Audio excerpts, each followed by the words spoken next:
Welcome back, ladies and gentlemen, to Game 5 in an intense matchup between the Team Kaliber and Mindfreak.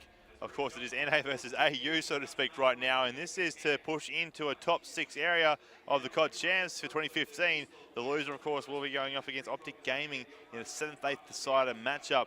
But first, S&D Drift will be the deciding map after what a series it's been so far. Oh yeah, absolutely. So close between these guys, and both teams should be really proud of how far they've come. As we say, both of them guaranteed top 8 in the Call of Duty World Championship, so great work from those. A little bit of a match stat for you. Shox and Buzzo each account for 38% of Mindfreak's plants in S&D, Search and Destroy in group play. So just keep that in mind when we're seeing them on the attacking play. And I keep saying this time and time again, every time I watch Buzz, and he tends to have to do the dirty work for the team, he just lets Shox, Fighter and Dens loose and cleans up the mess that they leave. We'll get this one underway ASAP, and right now these guys obviously from the team of MF will be on that attack to kick things off here. And of course, just remember this on S&D Drift. Rounds 5 and round 6 is when the Avalanche will come on in. Then from round 7 onwards, it's there to stay.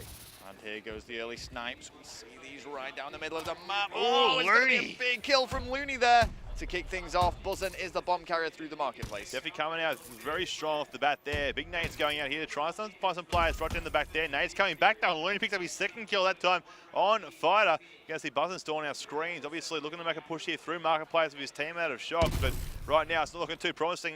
It looks like a stun just came in and hit Shox as well. So these guys have to try and figure out what they can do, have to try and get a pick here as Buzzin decides to push up with his team out of Shox. Face to face with Looney, I think, down there on that left-hand lane. Yep, and there's some heavy engagement here going down in the marketplace. Shox is left all alone, 1 versus 4, finds one, is going to get closed down. Just too many people for him to deal with. TK take round number 1. Obviously now we'll find out what's going to happen in the 2nd round coming into fruition in just a moment. But yeah, big run out of Looney there to pick that early pick of the scope. And then also that nade on Fighter, I believe it may have been, to also, slow that round down and dictate the pace of that round for the TK squad. So obviously into round 2 we'll go, and it'll be the team of TK on the attack and MF on the defense. Yeah, and we want to be watching the attacking side once again. And Gunjar, who's been a star player so far in this best of 5 series, we are going to be seeing what's going on with you. Going to the marketplace once again, first blood made by Fighter. Big Nate coming out from him, getting that explosion on the car down the back left-hand side there. Watch out for the poke here. Gunjar just aiming, watching and waiting for that player to make a peek on out to challenge for it. Sharp will find Shox there, making it now a 3, or was it just a 3v3 now? 3v2 with Fighter picking up Sharp. Gunjar goes back to grab that bomb that was dropped by Theory. Gunjar does have it in hand. 2 versus 3. Number advantage now for Mindfreak, looking to get back into this game on the defense. Gunjar has been spotted, taking some damage. Looney needs to provide some support. See now Looney is checking those corners, making sure no one's going to be in there inside the A area. Might get the call to his teammate to perhaps head on in and get that bomb down to Gunjar. They're both out here right now, both thinking where they should head to next. See Looney with that thermal Moors, checking down the backhand side, seeing they might get their rotate to B. He might spot one player down here if he pops up. Oh, there's a shot. Doesn't connect on it though. He decides to get out of there before he can get the kill confirmed down. He's going to get challenged right now. 2 players putting shots down onto one of the MF boys. The MF players are going to try and swarm him now with the guns and the numbers. Buzzin picks up Looney, and there the numbers pay off. MF grab around, and it's 1-1 here on Drift. And they answer right back. It's just really funny to see the mass NA crowd supporting TK, but it is the small little cluster of Australians behind Mindfreak who are really hyping up the team, really wanting them to go far, representing OzCOD. They've come a long way, and they don't want to bow out of this tournament just yet. They are small and they're as the crowd. We are loud, it seems, because I can hear them all the way over here and they're on the other side of the venue. So right now, back on the attack we go with this MF squad. Hopefully Dans won't do that little bit of jump up again to try and peek and poke and get that early pick, because the last time did not pay off any good for him. So Shox is going to come out wide left-hand side here. You're going to have Buzz in the bomb carrier just chilling back at spawn right now, and then a split set up on that right-hand side. They're thinking about maybe going towards B. Middle stairs being watched by, I think that might be Fighter. And then, of course, Dan's there as well with him. So Fighter's back here, just on the opposite side of security, checking out station.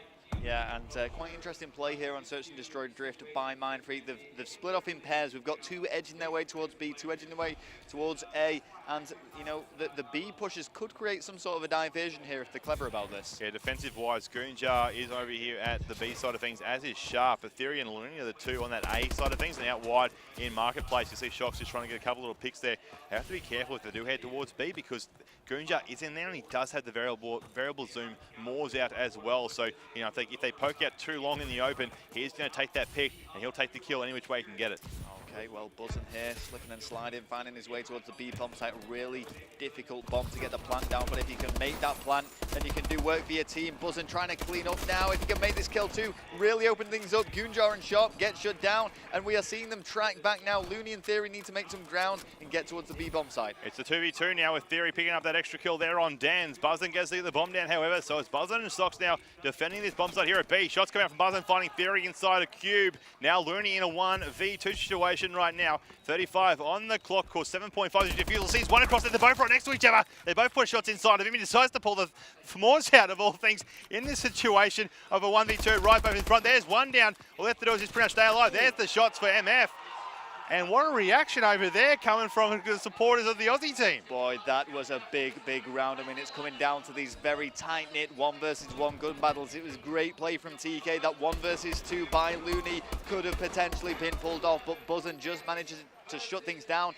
And I've got to say, it's rare that we see Buzzin going into the slaying category. I'm not taking anything away from him because he does play this objective leader-type role. Yes, indeed, yeah. But he's really stepping this up now when it matters most for Mindfreak. Oh, no, definitely right there, mate. As you're going to see now, once again, the TK team back on that attack. They're going to try this left-hand side, it would seem, once again, as they did that first time around. They're going to perhaps be a bit more aggressive this time. It is round 4, so the next round is when the Avalanche will first make its appearance. Just remember that.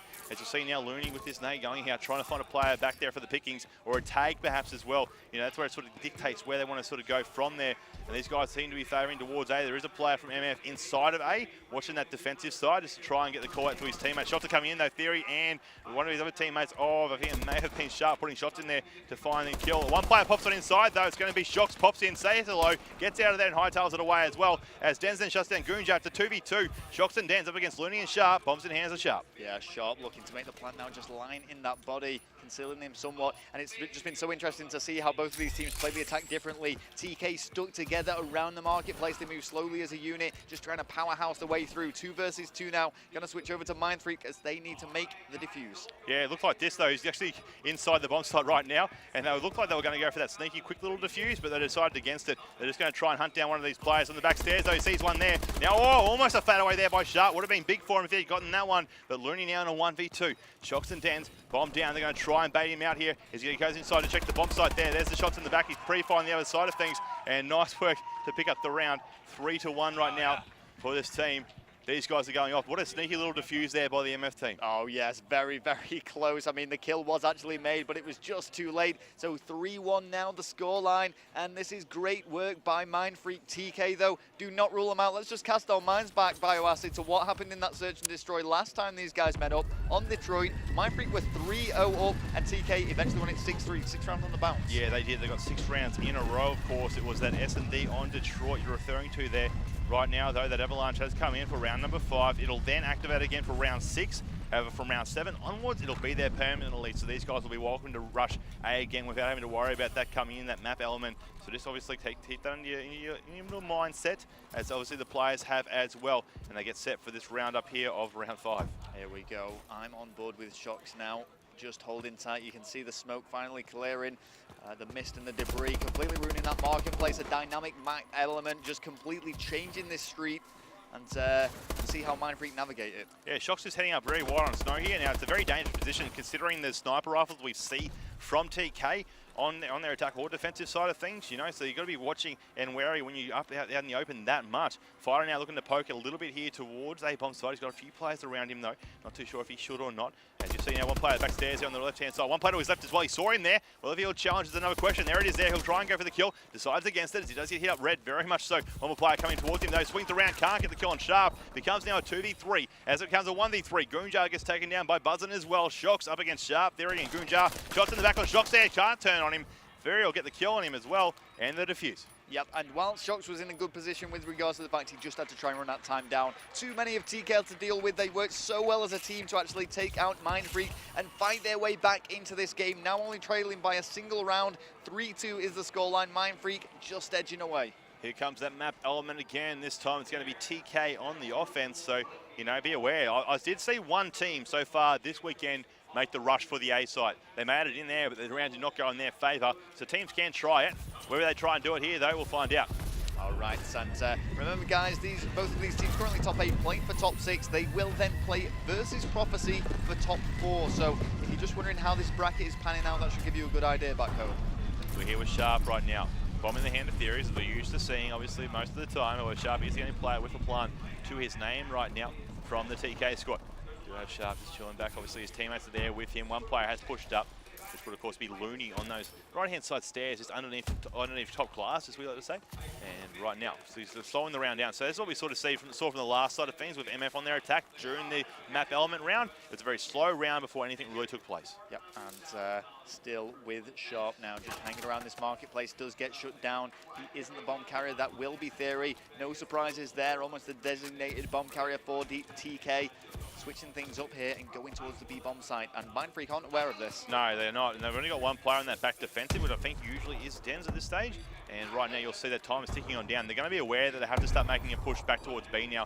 Nades are coming in. It looks like he's going to challenge their Goonja. Will find Dens. So they're going to know it's a B push right now. They're going to try and pick up this kill, as it's pretty much all three of them are coming back over to A here to say hello and to try and catch them off guard. One player just jumps on in. That's a very risky move. Two players is challenged at different angles at the exact same time. And right, just like that, Theory's going to go for this plant. He's got a player at the front. It's going to be Shocks. That's a hightail out of there as he will get the plant down. It looks like it was very, very close. He won't. Shocks picks up a round by staying alive in a 1v3 when they had control of B. Wow. That was at least maybe 0.2 of a second off planning. Yes, that was really, really close. I mean, I was just kind of on the edge of my seat there. I didn't know which way it was going to go, but Mindfreak are going to take it, and that could be such a crucial round for them. 4-2 now, double the lead, 2 rounds away from advancing to that guaranteed top 6 position, where they will fight against Prophecy for top 4. However, we discussed this before, Bioacid, TK fought back despite a 3-0 deficit in a previous Search and Destroy to win 6-3. They're a strong Search and Destroy team. You just love to bring that up, don't you? Oh, I'm just rubbing it in your face. As these guys get set for round 7, though, like I said, you saw that map element was there now permanently, and that's how it'll stay with the rest of this DLC map of Drift. Of course, part of that first DLC package that came out. The second one, bit of a teaser tomorrow if you want to stick around and watch the stream. But right now we are here with Dan's, looking out towards that B-bomb site. There's the one player inside there. Fighter gets a kill there on Theories to start the round off. One more player in the back here. Can't get a quick scope, but Buzzin's there to clean up one on Guja to trade there. Now it becomes a 3v2. Buzzin with the bomb in hand. Dan's over here at the B-bomb site. He's thinking, what should we do, guys? So we get that bomb down. So we call for the A push. Shots are going off there. Looney will find, looks like Shocks there. Now it becomes a 2v2 here, Ralph. Yeah, and Sharp left all on his own now, up against both Buzzin and Dens. This should be a round towards Mindfreak, but don't rule Sharp out of it. 4-4 is his kills and deaths. If he can pick up this bomb planter, then he's got a really good chance. He doesn't. Yes, he does know he's planning. Great play. 15 seconds left on the clock. This really does now favor Sharp. Oh, he knows that he's upstairs. He's going to challenge for it here. Sharp trying to come out, but can't. 5-2 now for the Plantronics Mindfreak team. And honestly, I'm blown away by the crowd's noise. You can see how big that crowd is. It's tiny. Yes. But the noise that's coming out of them is just, it's mind-boggling compared to, that's what the sort of noise you hear when you hear these big groups around. So right now, both these teams, neck and neck, it's going to be match point for Mindfreak now coming up on their defense here on this round. I think they've actually won more defensive rounds than they have attack right now. Yep, it's such a great community, Ozcod, and all the eliminated Australian players really getting behind the one remaining team. And on the opposite side of the scale, we've got all the North American spectators and players supporting TK.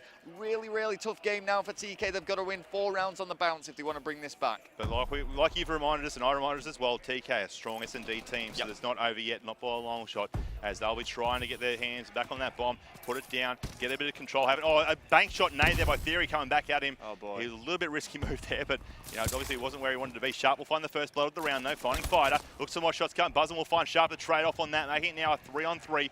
Shocks just checking out the air bomb site, making sure it's still all clear, but Theory with that bomb over on the A side. He finds one pushing on through inside of B. They're going to know that's for the city now if they know that the bomb carrier is Theory. Theory now still with that bomb in hand. They've got the number advantage. Shocks is all on his own. He's got to take out all of TK if he wants to win a round for his team here. The bomb is being planted. Oh, but good knowledge. I was going to say, if he'd have been able to make that pick and distance himself, he could have played that very, very tactically. But TK come out on top. Surely Mindfreak aren't going to throw this away. We're going to see them again at game point. They just need a single round. But TK, they're on a roll. They are obviously a nice convincing round with them with 3 players left up after that one. We'll find what's going to happen. Obviously now coming back into it, attack for the side of Mindfreak. The defensive side will be in the hands of TK here. He's going to get set up and obviously into this round at number 9. You know, don't be surprised if you see this go to round number 11. I believe TK just won their last series by doing just that. We'll find out though, buzzing with that thermal Moors out this time around. Just try and take it all. Watch out for these peaks though. These peaks are very, very, very important, and TK usually come out on the plus side of those. Yep, and still here with buzzing now. Top fragging for his team, 7 kills under his belt. Is there any particular play you want to watch for Mindfreak here, Bioacid? Any and all right now, I guess, you know, anyone can really go off. Shox is on 2 and 7. I would like to see him perform a bit higher up, but at the same time, you know, he has been pushing up and getting these call-outs for his team, and that's sort of where that extra part has been coming from for him. Well, the scope just came out from that left-hand side, as you saw, so he's just trying to get the call-out for his teammates. Shox is going to be careful. I mean, he's introducing an assault rifle to a sniper rifle duel here, and he's going to get outgunned, but he is making moves here to reduce that distant fight and makes first blood here. Great work by Shox, sneaks around the back, 2 versus 4 now. TK feeling the heat. Bombs looks like it's going to go down. It will go down today. 1 player left alive. Looney in a 1v4. Bomb is planted. There it is. TK are going home, and MF will push on through to verse Prophecy for top 4 here at Call of Duty Champs 2015. And you know what that's going to mean? That is going to mean TK will go up against Optic for that 7th place placement. Both Optic Gaming and TK have a guaranteed 8th place, $25,000 in the bank for those guys. Competing for 7th place, $35,000. However, a congratulations to the Australian victors there. 6th place guaranteed, $50,000. They will be going up against Prophecy, playing for top 4 and a $100,000 prize pool. MF 1 spot away from competing. Well, pretty much they've got to have to play a 5th, 6th placement match anyway now if they lose. Yep. So if they win that match, then they've done what IN did T1 did last year at COD Champs. If they win that match, they're top 4. And what is 4th place right now? 100,000. 100K. 100K. That's not bad. So as we said, the Mindfreak team are the only non-North American team that's left in the Call of Duty World Championship. So they are receiving some international support as well. But there's some really fierce opposition that's going to be stopping them in their tracks. Remember, they are advancing through the lower bracket.